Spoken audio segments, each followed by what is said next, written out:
Well, you gave us a lot of information today. Is there anything you want to say to wrap up, or anything else? Well, I would say a number of things about officers along the way. Starting with John Sullivan, a nice guy to talk to and visit with, but one who'd run his office from downtown. Walt Berg, almost the same thing. Al Weidig is probably one of the nicest people you'll ever want to meet. He did what he did to the best of his ability all the time. His problem was that he didn't like fighting. I'm not talking about punching you in the nose, but arguing and yelling and screaming. And when Al Weidig and I were going to run, it'd be my third term, it'd be his second term, we knew we could win those two jobs. But a vice president of the International liked Tom Baker and his growling personality when he wanted to show it. He liked them better. We were too soft to take on a tough job like that. And so when it came time to put our names in the barrel, Al and I both agreed to run as a team. And surprisingly enough, we were pretty not over excited, but we knew we could win that election. So Stan Jensen came up to Seattle, and Al Weidig had filed charges against Tom Baker for doing things outside the contract, outside the Constitution, taken by a first-class ticket to go someplace, cash it in, get a coach seat, pocket the rest money that he'd make, and he got found guilty of this by federal court and was thrown in jail. He had a smart brain, but he felt the secretary or the directing business representative job was all powerful. And he now had that power. So he didn't do what the council told him to do 2 or 3 times. And they nailed him. Al Weidig, like I say, could have won his election. And Stan Jensen, the regional vice president, didn't want him to. He wanted Tom Baker in there. So he went into Al's office one day, and you could hear him in the lobby of the office screaming at Al to drop his charges against Tom Baker. And Al held out as good as he can hold out against that kind of yelling.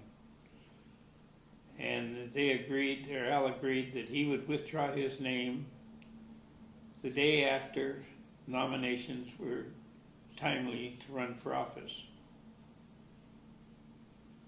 He then came over and tried to take me on. Well, I told him, I'm not here for you to push me around. I was lucky enough that they offered me a Grand Lodge rep's job.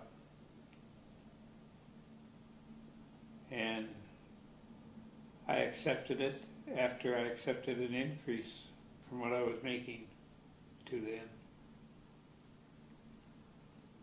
And so I did the same thing Al did. The night of the district council where the closing of registration for voting was hammered down, both Al and I resigned that office. That left only Tom Baker and Bill Wackema running. There was nobody else running for those 2 jobs. They had a white ballot. They only needed their own vote.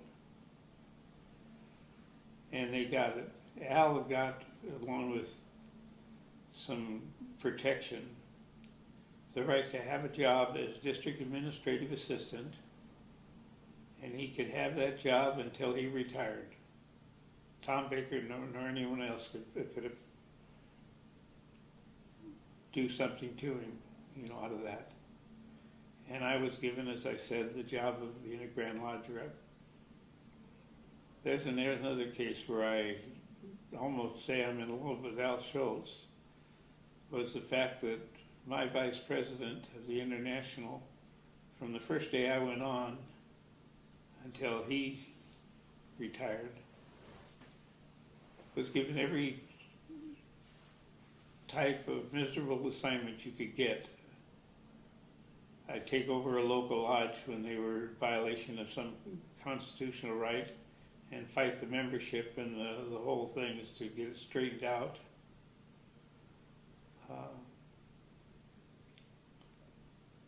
Tom Baker tried twice while he was in office to get rid of Al, and he couldn't do it. Al was insolvent. And Tom Edwards, who was in before I was, tried to do everything he could to fire me. And the district council put me back on the job every Wednesday morning or every Tuesday morning. Tom Edwards would fire me, and the council put me back on.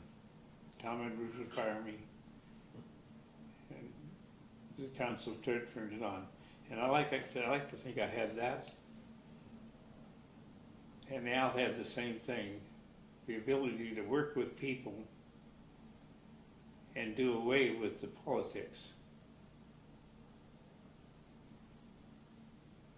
So there was a lot, and that change, that 10-year, 20-year change, produced an awful lot for the membership. We took on the SST when the government wanted to shut it down, which they eventually did, but we did our political work. I spoke in front of a U.S. Senate committee. We worked on the Import-Export Bank, because up till that time, the Import-Export Bank had not lost a penny. They might have only made 1% off a loan to a company or country, but 1% of gain is better than nothing, and it's selling airplanes that Boeing makes. Egypt would want an airplane, India would want an airplane. They didn't have the money at the time to buy an airplane, so they'd go to the Import-Export Bank and borrow the money at 1% interest or 2% interest, turn around and buy a Boeing, 1 or 2 Boeing airplanes. So we felt we were doing the job in supporting that function.